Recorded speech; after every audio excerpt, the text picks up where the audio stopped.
Okay, land bye करेंगे, ठीक है। आप सारे लोग लैंड की तरफ ज़्यादातर इसमें अट्रैक्टिव हैं। मैं आई नो भाई, आप क्यों चाह रहे हैं कि आप अब ये देखो, अब एसेट का ओन करना एक होल्डर ऑफ वेल्थ के पास उसका पोर्टफोलियो कहलाता है। बात समझ में आ रही है? मैम गोल्ड अगर की तहनीत ब्रिक्स। गोल्ड गोल्ड बिस्किट्स, ठीक है। तहनीत ने कहा कि वो रियल एस्टेट भी ले रही है, वो गोल्ड में भी इन्वेस्टमेंट कर रही है, और वो शेयर्स भी ले रही है। अब इसके देखो, इसका पोर्टफोलियो रिच है। इसमें पोर्टफोलियो में इसने 3 एसेट्स रखे हुए अपने। She is a holder of wealth and she owns the asset of different types. अब पोर्टफोलियो से मुराद क्या है? The set of assets that a holder of wealth chooses to own is called a portfolio.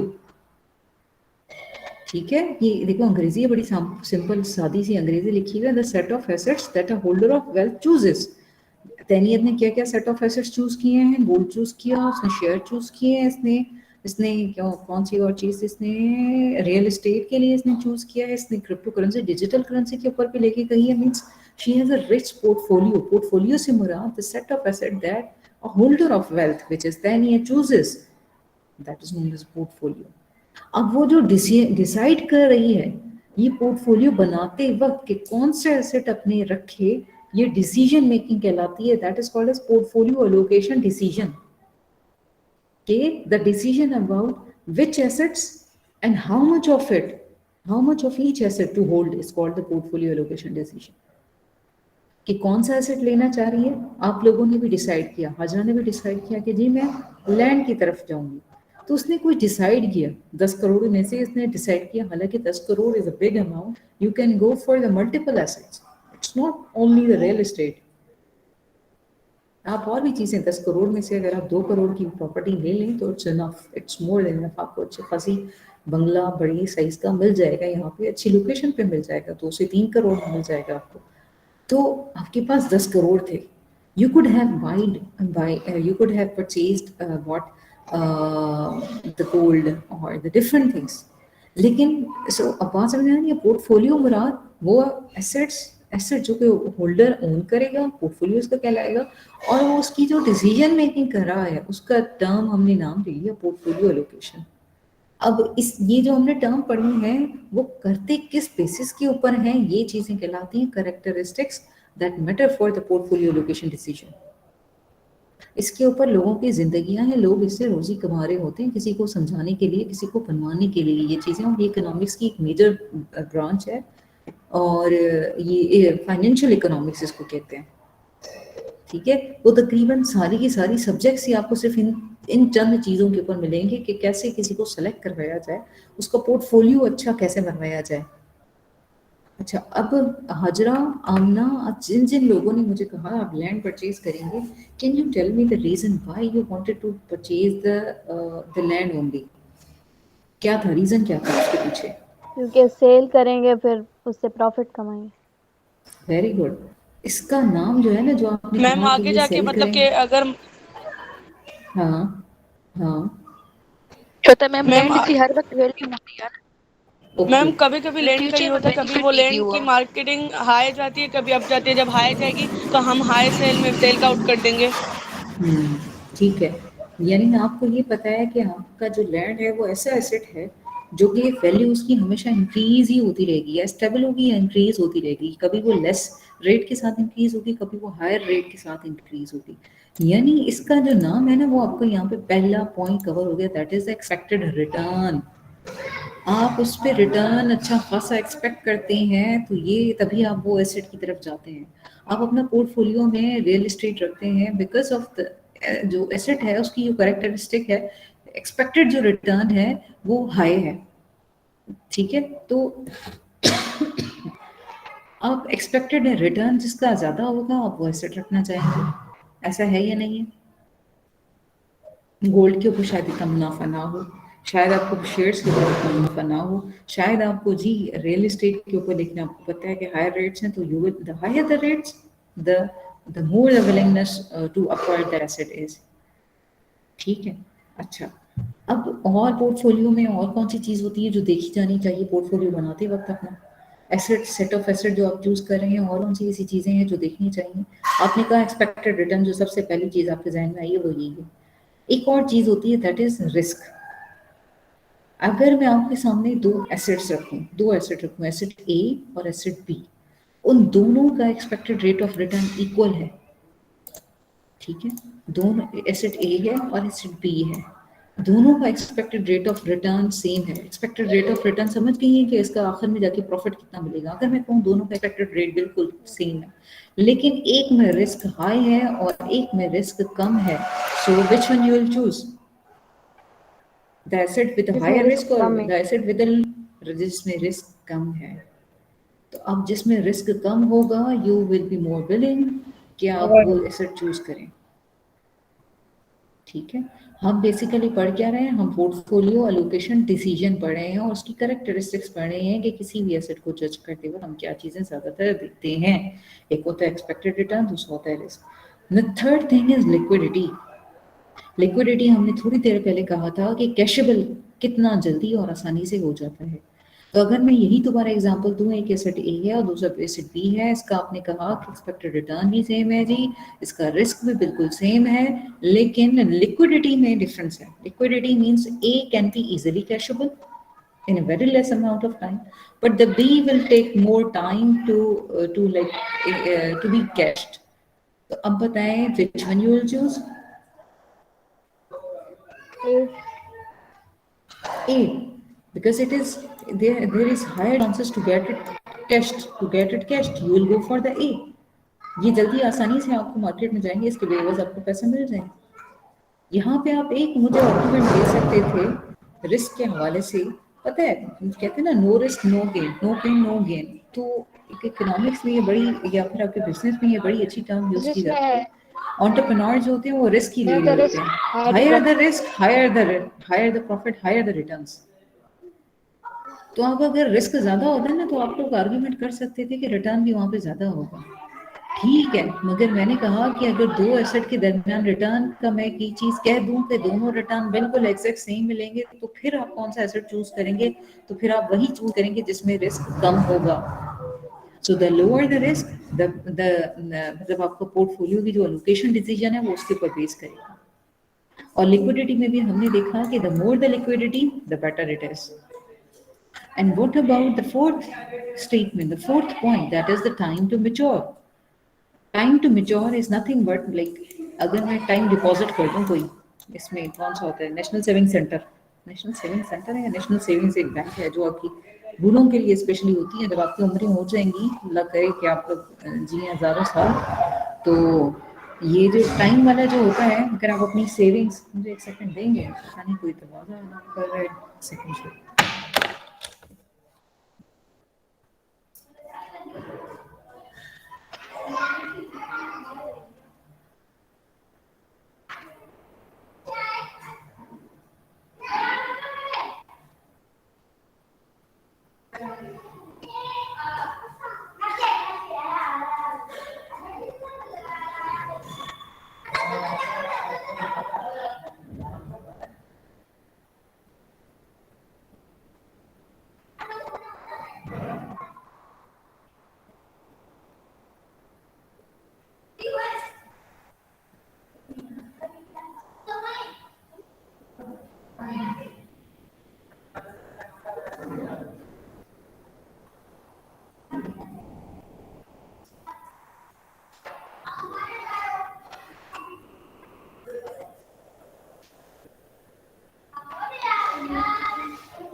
Ji, I am sorry. हाँ, तो जी क्या हम कहाँ पर थे? टाइम टू मैच्योर, ठीक है। अब अगर एक एसेट है आपका जो कि हाँ मैच्योरिटी उसकी लेने में टाइम लगता है, उसको मैच्योर होने में टाइम लगता है, आप उसको कैश करवाने में टाइम लगाते हैं। अगेन हम एसेट ए और बी की एग्जांपल ले लेते हैं, उसमें सारी चीज़ें कांस्टेंट हैं, सिर्फ एक चीज़ वेरी करती है, that is time to mature. एक आपको मिलता है 10 साल बाद और एक मिलता है आपको 1 साल बाद, उसकी टाइम टू मैच्योरिटी इसकी कम है, इसकी ज़्यादा है, तो आप कौन सी देखेंगे? जिसकी टाइम टू मैच्योरिटी ज़्यादा होगी या कम हो, इसको क्या मतलब कॉन्सेप्ट समझ जाए, इसको ज़्यादा या कम करें, जो जल्दी मैच्योरिट हो जाएगा वो हम पसंद करेंगे, या फिर वो एसेट हम चूज करना पसंद करेंगे, ठीक है। क्लियर है? सारे बैठे हैं या कोई भाग गया? 29 तो मैम बैठा यस बैठा। मैम। गुड, अजय तो छुट्टी है, सुकून से चिल करे पढ़न आ गए। ओके जी। अच्छा, अब मैं आपके सामने कुछ एसेट्स रख रही हूँ और उनको इस करेक्टरिस्टिक्स की बेसिस के ऊपर आपने मुझे बताना है कि उसमें कौन सी चीज़ क्या होगी। चलें जी। First asset is money. First asset is money. बताओ इन करेक्टरिस्टिक्स के ऊपर बताओ कि एक्सपेक्टेड रिटर्न, रिटर्न क्या होगा इसमें मनी के ऊपर? इसको मैं अगर बना दूं इसका टेबल, एक्सपेक्टेड रिटर्न बताएं जी, मनी का क्या होगा?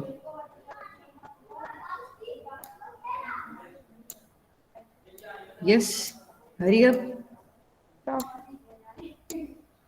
हाँ, मैम मनी क्या हम क्रिप्टो में बात कर रहे हैं? Now the currency you have. नहीं मैम, इसका रिटर्न इतना ज़्यादा नहीं हो सकता क्योंकि मनी की वैल्यू इतनी होती नहीं है, ज़्यादा कम हो जाती है। जी कोई और एक्सपेक्टेड रिटर्न, रिटर्न से मुराद है उसके ऊपर प्रॉफिट। मनी का एक्सपेक्टेड प्रॉफिट रिटर्न मैम। क्या होगा? मैम बैंक एक्सपेक्ट ज़्यादा कम बैंक क्या में जो कैसे? हमें प्रॉफिट ये तो डिपेंड करता है ना, हम पैसे किस तरह से कहाँ पे लगा रहे हैं। ओके, इंटरेस्ट रेट से मैम पता चलता है, अगर ज़्यादा हो गया तो हमें ज़्यादा वो तो हमारे आप जब पैसे बढ़ मनी जाएंगे। को डालेंगे वो टाइम डिपॉजिट बन जाएगा, वो मनी नहीं रहेगा, वो एसेट मनी रहेगा ही नहीं, वो कुछ और बन जाएगा, वो ऐसे डिफरेंट फॉर्म में आ जाएगा।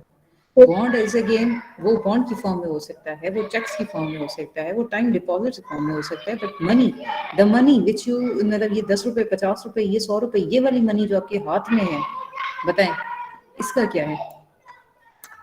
इसका तो वही रिटर्न होगा जो उसकी वैल्यू है। बिल्कुल, इसका रिटर्न तो कुछ है ही ना, आपके ऊपर 50 रुपए के ऊपर रिटर्न क्या होंगे? कुछ साल बाद आप उसको कुछ बड़ी वैल्यू या कुछ कर सकते हैं? जो है सो है, इसका रिटर्न कोई है ही नहीं, रिटर्न इसका जीरो होता है। लेकिन इसकी अगर मैं लिक्विडिटी देखूं तो कितनी होगी? लिक्विडिटी हाय। कितनी होगी? सबसे हाईएस्ट होगी इसकी। इजीली मैं इसको चेंज कर सकती हूँ किसी भी एसेट की फॉर्म में, किसी में भी कोई भी चीज़ इसकी ले सकती हूँ उसको देकर।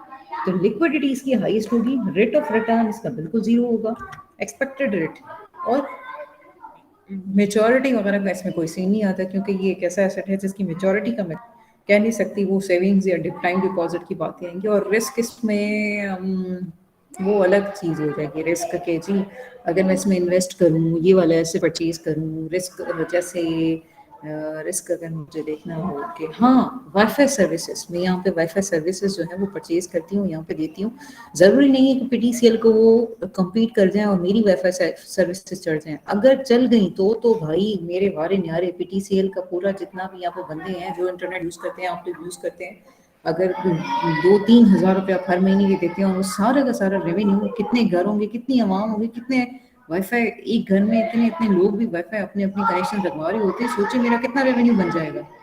लग गया तो वारे न्यारे, नहीं लगा तो गया, तो रिस्क है ना इसका। तो एसेट का रिस्क इस तरीके से।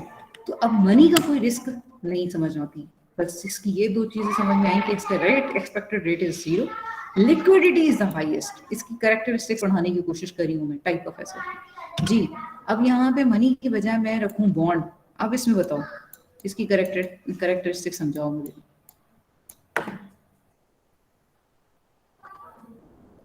To include in your ma'am portfolio, इसमें रिस्क इसमें रिस्क कैसे हाई है? कि अगर बॉन्ड ना खुला, नंबर नहीं आया हमारा, तो हम तो ओके, वापस उन्हीं तो फिर क्या पैसों पे आ होगा? जाएंगे। लिक्विड लो हाँ, है। मतलब आपका लिक्विड लो है इसकी, ठीक है, लिक्विडिटी लिक्विडिटी लो, इसकी कम और है। लो है। एक्सचेंज रेट जो लो है है, वो लेफ्ट पर है। ओके, लेफ्ट पर है। अब देखो बॉन्ड्स की भी दो टाइप्स हैं। हम मुस्लिम कंट्री हैं इसलिए हमें सिर्फ एक ही टाइप का ज़्यादातर पता है, हम बच्चे बच्चे, जो कि है प्राइस बॉन्ड्स। और भी बॉन्ड्स होते हैं जिसके ऊपर आपके इंटरेस्ट रेट्स आपको मिल रहे होते हैं। आप दूसरी कंट्रीज में चले जाएंगे, बॉन्ड परचेज करेंगे, आपको वो कुछ अर्से बाद उसके ऊपर इंटरेस्ट रेट मिल रहा होता है, वो बॉन्ड्स भी होते हैं। ठीक है, तो दोनों बॉन्ड्स को अगर एज्यूम करें, प्राइस बॉन्ड में ठीक है, लेकिन एक्सपेक्टेड रिटर्न में उसका कहूँ तो क्या कहूँगी उसमें, हाय। है या नहीं? हाई है। लग गया तो लग गया, नहीं लगा तो नहीं लगा, रिस्क भी है। लेकिन अगर मैं इंटरेस्ट रेट वाले बॉन्ड की बात करूं तो उसमें रेट एक्सपेक्टेड रिटर्न है या नहीं? मैम रिस्क रिस्क भी हाई है, एक्सपेक्टेड रिटर्न भी हाई है। ओके, रिस्क अगर इतना ज्यादा नहीं है कि पैसे डूबेंगे तो नहीं ना, पैसे जितने आपने प्रिंसिपल अमाउंट दिए वो तो रहेगी ही रहेगी। रिस्क आपका मेन उस वक्त आप इसमें आ सकते हैं, कह सकते हैं, जब रिस्क मतलब आपको प्रिंसिपल अमाउंट डूबने का खतरा हो। तो प्रिंसिपल अमाउंट तो आपकी डूबेगी बिल्कुल भी नहीं। प्राइस लगा तो एक्सपेक्टेड रिटर्न अच्छा खासा, नहीं लगा तो गया। इंटरेस्ट रेट हुआ तो फिक्स रेट तो मिला ही मिला। इंटरेस्ट बॉन्ड जो होते हैं, इंटरेस्ट रेट वाले बॉन्ड जो होंगे, उसमें रिटर्न तो मिला ही मिला, लेकिन थोड़ा। और प्राइस वाले में ये है कि रिटर्न जो है उसके अंदर ये है कि ज्यादा भी हो सकता है, कम भी हो सकता है रिटर्न। रिस्क ऐसा इसमें इतना नहीं है क्योंकि प्रिंसिपल अमाउंट आपको बैक वापस मिलेगी ही मिलेगी। लिक्विडिटी, हाँ, ये कह सकते हैं इसकी लो है क्योंकि आप इजीली इसको कैश नहीं कर सकते, आपको जाना पड़ेगा, it will take some time. बात समझ आ रही है?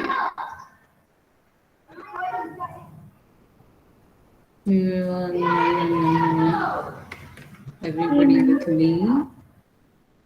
ओके, चलो मैं नेक्स्ट बताती हूँ। और अब मैं कुछ नहीं बोलूंगी, सिर्फ आपने बोलना है, मैंने नहीं बोलना। और मैं नहीं बोलती, मेरे तो मेरा स्टूडेंट बोलता है सिर्फ। ठीक है, तो स्टॉक जी, स्टॉक स्टॉक का आपको पता है ना, स्टॉक एक्सचेंज में शेयर्स परचेज सेल होते हैं, मार्केट्स होती हैं, इसमें कंपनीज होती हैं, कंपनीज के स्टॉक ऊपर नीचे, उनकी प्राइसेस ऊपर नीचे होती रहती हैं। अब इसमें बताएंगे, इसकी कैरेक्टरिस्टिक्स बताएं जी। मैम इसका स्टॉक एक्सपेक्टेड रिटर्न ज्यादा हो सकता है। Yes ma'am. ज्यादा होगा एज कंपेयर टू, जो हमने मैम इन्वेस्ट इसका रिटर्न ज्यादा भी हो सकता है, कम भी हो सकता है, क्योंकि मार्केट डिमांड्स ओके बढ़ती जी, और कम बिल्कुल होती हैं इसकी। बिल्कुल। और रिस्क, रिस्क भी हाई भी होता है, लो भी होता है, हाई रिस्क भी होता बहुत है, लो हाई भी होता है होता है, इसका। और इसकी रिस्क हाई लो नहीं होगा, रिस्क हाई है इसमें, रिस्क रिस्क है हाई होता इसमें। है, हाई। ठीक है, हाई हाई है ना कि रिस्क हाँ जी, हाई। रिस्क है। और लिक्विडिटी इसकी, liquid ma'am liquidity easily converted less होगी। मैम इसकी स्टॉक लिक्विडिटी मार्केट लेस में। होगी। स्टॉक मार्केट में ठीक है, वो फिर कन्वर्ट करने के लिए, कैश फॉर्म में लेकर आने के लिए आपको उसको लगेगा टाइम। ठीक है, थोड़ा काम उसके ऊपर प्रोसेसिंग होगी, फिर ही मिलेगा। और बताएं, बाकी सारे लोग इतने खामोश क्यों हैं भाई? क्या मसला है? खामोशी मुझे पसंद नहीं है, मैं बताती हूँ। मैं ऑनलाइन क्लास में मुझे शोर चाहिए होता है, फिजिकल क्लास में मुझे खामोशी चाहिए होती है। गीता, अनुषा, अतिया, भाई आवाजें करो, आवाजें सुनाओ, चीखें मारो, कुछ ना कुछ तो करो, मेरे सामने खांसो, कुछ तो करो। Yes ma'am. ठीक है, हाँ, तो बात ही करनी है आपने। ठीक है, नेक्स्ट इज हाउस या फिर रियल एस्टेट, ये भी एसेट है। इसकी बताएंगे रिटर्न और ये रिस्क और लिक्विडिटी और time to maturity. Yes, exchange return ma'am ज्यादा है एक्सपेक्टेड इसका, एक्सचेंज ही एक्सपेक्टेड। Expected return. और लिक्विडिटी कम है, रिटर्न मैम ज्यादा है। रिस्क ओके, इसमें लो है। Yes risk ma'am. इसमें आपके अकॉर्डिंगली लो है, लेकिन लो हो नहीं है सकता है, मैम। कम हो सकता है। मतलब इसमें वैल्यू एक्सपेक्टेड रिटर्न कम भी हो सकता है, यानी प्रिंसिपल अमाउंट से आपको कम भी पैसे मिल सकते हैं, कभी कभार होता भी है ऐसा। वो नॉमिनली आपको ऊपर ही लग रहा होता है लेकिन शायद उसकी वैल्यू फिर भी कम हुई भी होती है। चलो आगे, रिस्क है लेकिन लोअर रिस्क है, क्योंकि हमारी मार्केट हमने यही देखा है कि नॉर्मली इसकी वैल्यू बढ़ ही रही होती है। और बताएं लिक्विडिटी। देखिए मैम हाई कम होगी। लिक्विडिटी हाई कैसे होगी अमन? मैम कम होगी। कम कम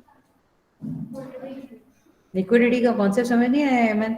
लिक्विडिटी का से मुराद है कि इजीली कैशेबल फॉर्मेट में लेकर आना। यस मैम सम कम होगी। बॉन्ड्स को आप एक हफ्ते में शायद करवा दें कम कैश, स्टॉक को भी आप 2 हफ्तों में करवा लें। घर को सेल करने में और उसकी जगह पे पैसे लेने में और कंप्लीट उतने पैसे लेने में आपको कितना टाइम लगेगा? ज्यादा ज्यादा लगेगा। तो लिक्विडिटी इसकी सबसे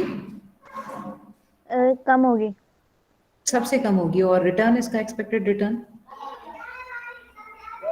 ज्यादा सबसे ज्यादा है। और मनी इसका टोटल अपोजिट निकल रहा है।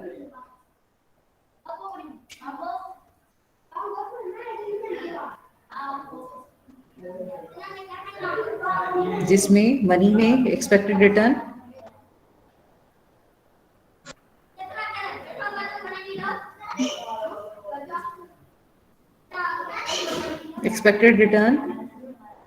जीरो होता है और लिक्विडिटी जीरो सबसे था। हाईएस्ट पे होती है।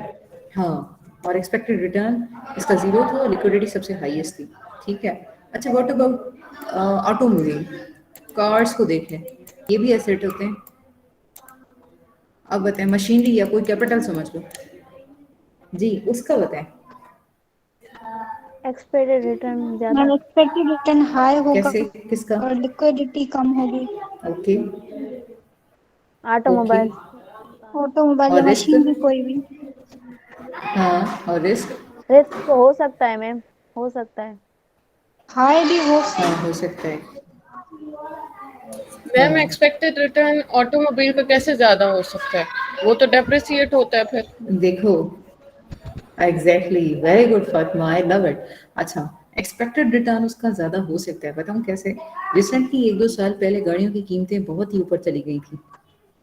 जो गाड़ी आपको कुछ अरसे में, मेरी अपनी फ्रेंड ने वो वैगनार परचेज की थी, उसने उस वक्त 12 लाख में परचेज की थी और वो सिर्फ 2 साल के अंदर अंदर 16 लाख की हो गई।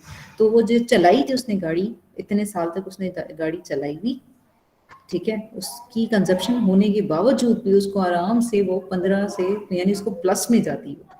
ना सिर्फ उसकी प्रिंसिपल अमाउंट, उसका रिटर्न भी उसको मिलता, हालांकि यूज्ड गाड़ी थी वो। तो रिस्क है, रिस्क भी है, रिटर्न भी है। रिटर्न कम भी हो सकता है, वो रिस्क की वजह से। टाइम टू मैच्योरिटी इसमें हाँ डेप्रिशिएट वाले काम फैक्टर यकीनन काम करेगा, क्योंकि आपकी जो मशीनरी होती है, अब देखो मशीनरी किस टाइप की है वो भी डिपेंड करता है ना। मशीनरी अगर आपकी ऐसी है जो प्रोडक्शन करवा सकती है, तो वो चाहे डेप्रिशिएट हो लेकिन रिटर्न उसका कितना मिल रहा है आपको? ना सिर्फ वो उस मशीनरी, उस पुर्जे का खुद के पैसे के ऊपर मुनाफा, बल्कि वो गाड़ी अगर यूज हुई किसी को कन्विंस देने में, तो उससे पैसे वो अगर हर महीने के वो बच्चों को लेके जाती है, बच्चों को लेके आती है, उसके हर बच्चे से वो 16-16 हज़ार या 10-10 हज़ार अगर वो करती है जी, चार्ज करती है, वो लेके जाती है खैरपुर तक, आपसे 10,000 रुपये वो किराया लेती है महीने का। 10,000 नहीं, चलो 5,000 सोच लो, तो बताओ उसका रिटर्न कितना हुआ? वो डिपेंड करता है कि मशीनरी यूज किस तरीके से कर रहे हैं, वो भी एक अलग बात आ जाती है। सही है। तो डेप्रिसिएशन तो हम उसके फिर थोड़ा सा और उसको फैक्टर कम कर देते हैं, लेकिन वो फिर डिपेंडिंग एक फैक्टर्स आ जाते हैं कि जी अच्छा हम यूज किस फॉर्म में कर रहे हैं। बट द थिंग इज, आपको ये क्लियर हो रहा है कि पोर्टफोलियो क्या चीज है, डिसीजन मेकिंग क्या चीज है, कैरेक्टरिस्टिक्स पोर्टफोलियो एलोकेशन डिसीजन की क्या है, और एसेट्स की क्या कैरेक्टरिस्टिक्स हो सकती हैं। क्लियर हो रही है बातें? ये चीज मैंने समझानी थी आपको। पोर्टफोलियो क्या चीज है? Set of assets that a holder of wealth chooses to own. ऐसा सेट ऑफ एसेट, जैसे तहनिया का सबसे एक डाइवर्सिफाइड एसेट उसका पोर्टफोलियो था। उसने कहा जी मैं गोल्ड भी लूंगी, मैं रियल एस्टेट में भी डालूंगी, मैं शेयर भी परचेज करूंगी कि अगर कल कला को गोल्ड की वैल्यू कम हो गई तो मुझे शेयर हिस्से तो पैसे मिल जाएंगे, या शेयर स्टॉक एक्सचेंज में अगर मार्केट खराब हो जाती है तो कम से कम जो मेरा रियल एस्टेट में पैसा लगाया हुआ है वहां से तो मुझे रिटर्न मिल जाएगा। तो ये एक अकलमंदी वाली बात उसने की।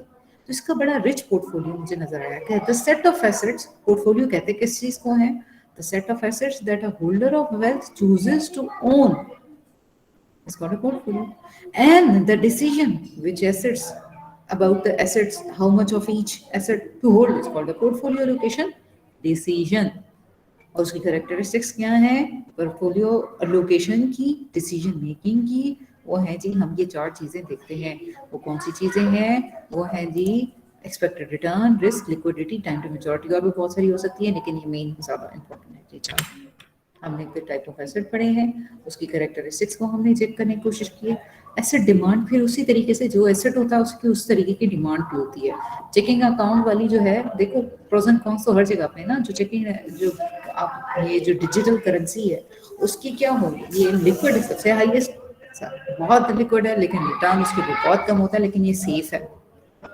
ठीक है, जहाँ पर रिस्क होता है वहाँ पे सेफनेस की भी बात आ जाती है कि ये कहीं ना डूब भी ना जाए हमारी, तो ये एसेट डिमांड फिर उस तरीके से वेरी कर रही होती है। ओके जी, नाउ द इम्पोर्टेंट, एंड जिसके लिए हमने ये सारा काम किया है, डिमांड मार्केट। अभी असल में हम पढ़ क्या है पता है, अब हम पढ़ रहे हैं मनी मार्केट।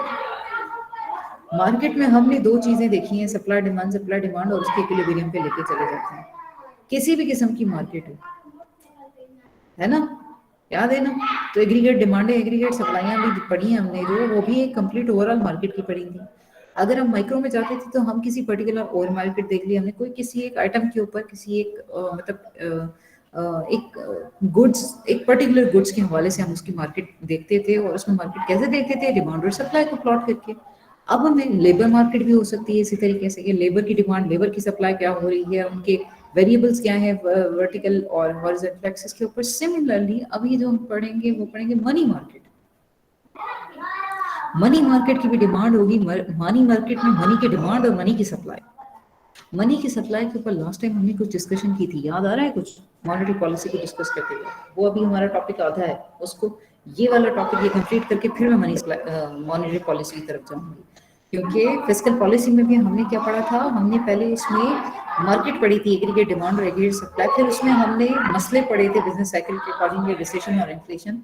उसको कैटर करने के लिए, इकोनॉमिक स्टेबिलिटी लेकर आने के लिए हमने फिस्कल पॉलिसीज के थ्रू हमने एक्सपेंशनरी और कॉन्ट्रैक्शनरी लगा के उसको रिसेशन और इन्फ्लेशन को कवर आउट किया था। सिमिलरली हमारा मॉनेटरी पॉलिसी में भी हमारा मकसद यही होता है ना, कि हम उन्हीं सारी जो हमारी क्या कहूँ पिटफॉल्स हैं जो हमारे उसके सिस्टम के, उसको रिमूव करना, इकोनॉमिक सिस्टम के पिटफॉल्स क्या हो सकते हैं, अनएम्प्लॉयमेंट हो गई, इन्फ्लेशन हो गई थी, और ये अपनी कौन सी होती है, अनएम्प्लॉयमेंट, इन्फ्लेशन, और क्या चीज थी, तीसरी चीज कौन सी थी, एक चलो इकोनॉमिक स्टेबिलिटी, यानी ये सारी चीजें हमने अच्छी बेहतर करनी है। तो हमने मॉनेटरी पॉलिसी में क्या होगा कि हम पैसे की सप्लाई को चेंज करके, कभी पैसा देना है मार्केट में, कभी खींच लेना है मार्केट से, तो इन दोनों टूल्स के थ्रू, अब वो करते कैसे हैं, वो 3 उसके पास हैं, 3 समझ लो बटन्स हैं, जिसके थ्रू वो कभी पैसा ज्यादा कर देती है, कभी थ्रू पैसा वो कम कर देती है। वो बटन कौन कौन से हैं, वो एक था रिजर्व रेशो, डिस्काउंट रेशो और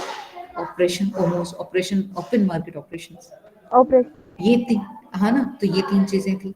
तो अभी हम क्या पढ़े, आज मैंने क्या पढ़ाना है, अब वो जो मॉनेटरी पॉलिसी थी ना, अगेन हम उन्हीं पिटफॉल्स को ये हमने खत्म करना है, that is the recession, inflation और सारी चीजों को, लेकिन मनी सप्लाई के थ्रू।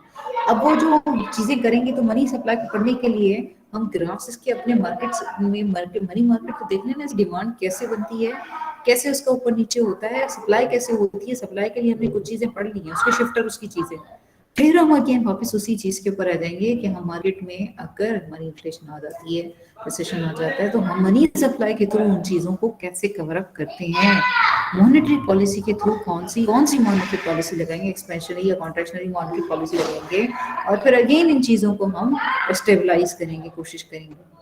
तो इस सब को पढ़ने के लिए हमें पहले demand for the money money market को हमने पढ़ना जरूरी है, और उसमें पहला काम जो है वो डिमांड करते हैं, फिर सप्लाई करते हैं, फिर इक्विलिब्रियम पढ़ते हैं।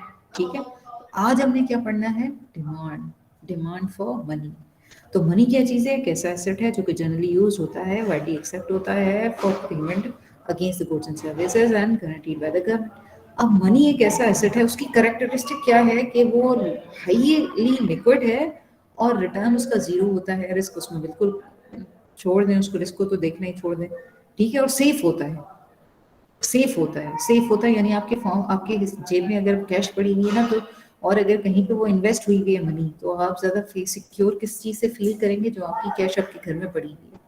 क्योंकि जिसमें इन्वेस्ट किया उसमें रिस्क भी है, वो नीचे गया ऊपर गया कुछ नहीं मालूम, सही है। लेकिन आपके घर में जो मनी होती है वो आप सेफ फील कर रहे होते हैं उसको, ठीक। तो अब हमने मनी एज एसेट उसकी करेक्टरिस्टिक्स को भी पढ़ लिया। अब डिमांड पढ़ते हैं। तो डिमांड इसकी अपवर्ड है, डाउनवर्ड स्लोपिंग है, और कौन से ग्राफ बनेगा और इसमें कौन से फैक्टर्स हैं जो इसमें इन्वॉल्व होते हैं, ठीक है। Do you want a break या पढ़ाते जाओ? बस खत्म करे ना क्लास, इतनी देर। और तैनियत कहाँ चुप क्यों, बिल्कुल बस इतना ही काफी है, और नहीं समझ में आ रहा आगे। Yes ma'am. Yes ma'am. Yes तो ma'am. Yes ma'am. Yes ma'am. Allah, ठीक है। अब जो है ना, मैं कह रही हूँ है ये रिकॉर्डेबल क्लास है, ठीक है।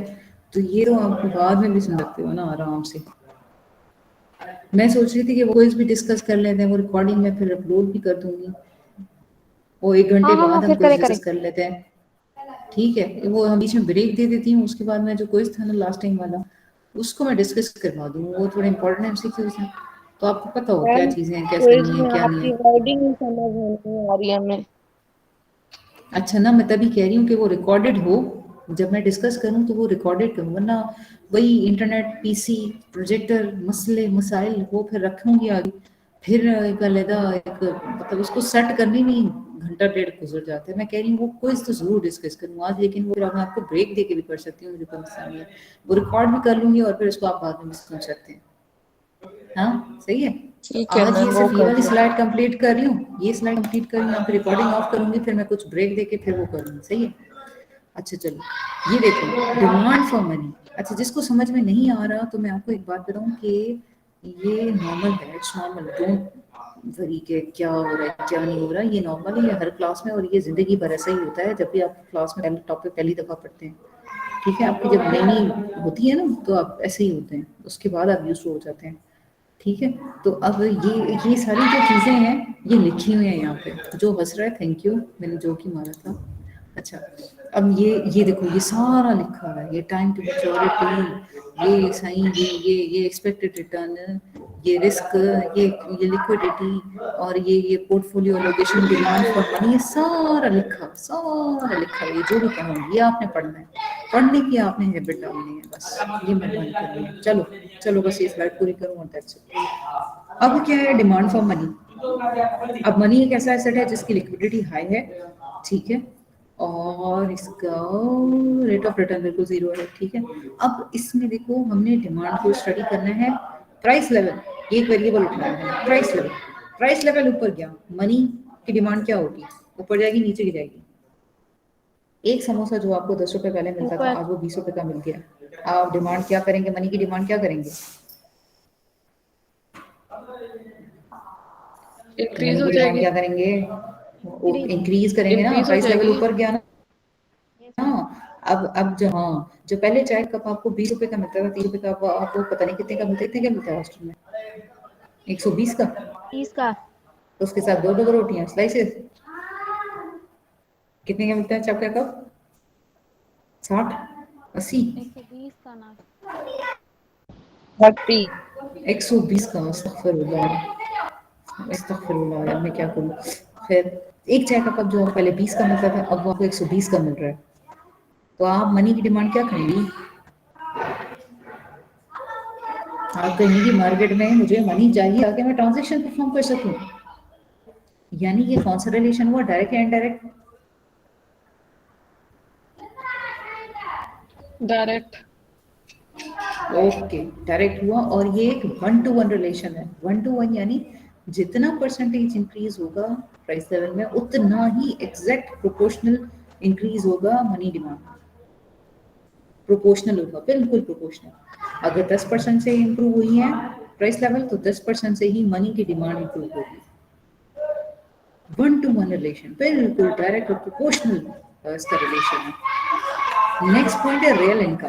रियल इनकम यानी आपकी जो आपके पास डिस्पोजेबल इनकम, आपकी जेब में आपकी इनकम, ठीक है, इनकम बढ़ जाती है आपकी। मनी की डिमांड आप क्या करोगे, बढ़ाओगे कम करोगे? ज्यादा हो जाएगी। ओके, क्यों? क्योंकि डिस्पोजेबल इनकम ज्यादा हो रही है तो हम लोग स्पेंड भी ज्यादा करेंगे। एग्जैक्टली, हम कंजप्शन ज़्यादा करेंगे, हम डिमांड ज़्यादा करेंगे, हमारे पास पैसे, हम ज़्यादा मांगेंगे कि जी इनकम ज़्यादा हो रही है, हमें पैसे ज़्यादा करें ताकि हम कंजप्शन ज़्यादा कर सकें। ठीक है जी, मनी उसकी डिमांड, लोगों को देखो इनकम इंक्रीज हो जाएगी। सो जो एक मार्केट में एक मनी का जो सर्कुलेशन चल रहा है, नोट्स, वो नोट ज़्यादा एक डिमांड होना शुरू हो जाएगी क्योंकि उनकी इनकम पीछे से उनकी सैलरियाँ बढ़ा दी गई हैं। ठीक है, ज़्यादा हमें पैसे चाहिए ताकि हम सर्कुलेट कर सकें। ठीक है, लेकिन ये 1 to 1 रिलेशन नहीं है, ये प्रोपोर्शनल इंक्रीमेंट नहीं होगा। पता है क्यों? क्योंकि अगर आप आपकी इनकम इंक्रीज होती है, you have always how much option, how many option, and which are those?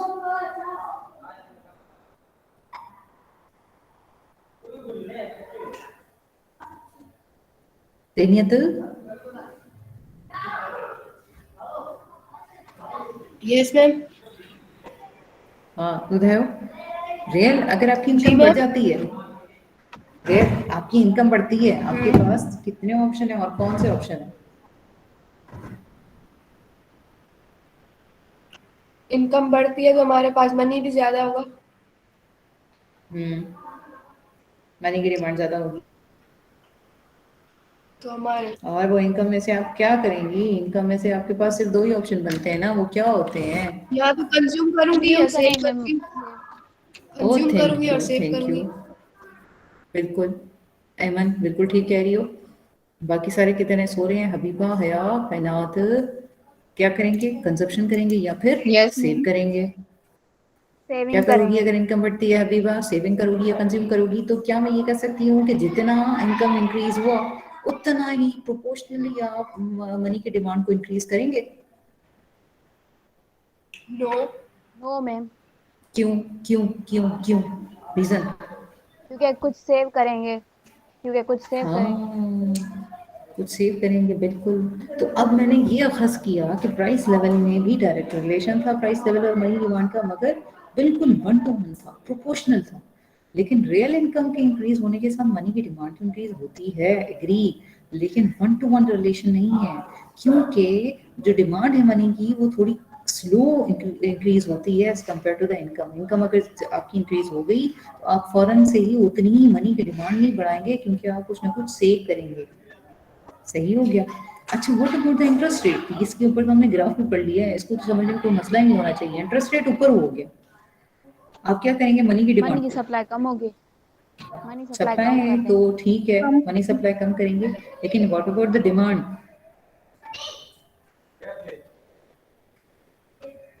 Demand भी कम। कैसे कैसे कैसे कैसे? इंटरेस्ट ज्यादा हो जाएगा।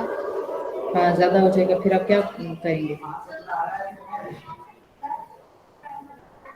हम इन्वेस्ट नहीं करेंगे इतना। देखो, अगर बैंक जो है आपके पास 10 डिमांड लाख पड़े हैं, बढ़ेगी। पूनम, अनुषा, गीता, 10 लाख पड़े हैं, बैंक आपको देगी 10% अपने, ठीक है, 10%। आपने 80, 10 में से 8 लाख आपने रखे हुए हैं इसके ऊपर, बैंक के ऊपर, 10% इंटरेस्ट था।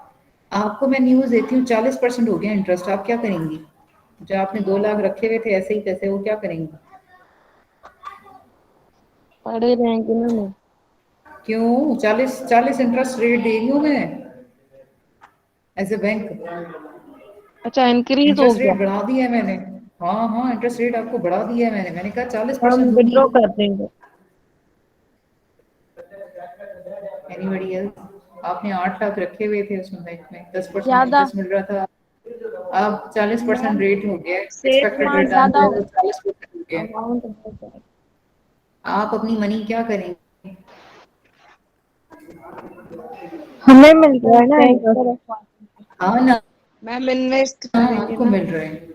इन्वेस्ट क्यों करेंगे? आप सेव और डाल करेंगे देंगे ना। बैंक, ये सेव करेंगे, आप सेव डाल करेंगे देंगे ना। उसमें, ठीक है। आप वो जो मनी है ना वो आप बैंक्स में डाल देंगे, तो जो मनी है वो ओवरऑल आपकी मार्केट से क्या होगी? मनी आपकी मार्केट में क्या होगी, कम होती जाएगी, डिमांड उसकी कम होती जाएगी, या वो फिर मतलब, कम होगी। क्योंकि मनी आपको यूज करने के लिए चाहिए होती है ना, तो आप मनी अगर सेव करते जाएंगे तो वो लीकेज होती चली जाएगी, तो आपको मार्केट में आपको मनी की इतनी डिमांड नहीं रहेगी। सही है, क्योंकि इंटरेस्ट रेट बढ़ गए ना, तो सारे आप मनी वहां पे देना शुरू कर दोगे और वहां पे रखवा लोगे। ठीक हो गया, तो ये 3 चीजें आ गई मनी की डिमांड के हवाले से। और मनी सप्लाई हमने ओमोज, रिजर्व रेशो, डिस्काउंट रेट ये पढ़ लिया था। इसके आगे मैं ये लिख के सिर्फ आपको पीपीटी सेंड कर दूंगी, ठीक है, ये कंप्लीट कर दूंगी मैं, ये हमने लास्ट लेक्चर में कवर किया था। That's it for today, thank you, thank you. अच्छा, अब मैं, आप बताएं मैं कितना आपको ब्रेक दूं, उसके बाद मैंने कोर्स को डिस्कस करना है। 10 मिनट। Ma'am 10 minutes.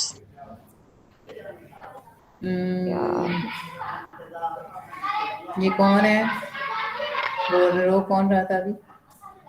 तेनिया दी रोगी या फरवा रो रही है? फरवा तो नहीं रोएगी मैडम मुझे तो इसके माइक लिए बंद तो आ। खैर मैं चुप ये हूँ। फरवर हो रही थी। अच्छा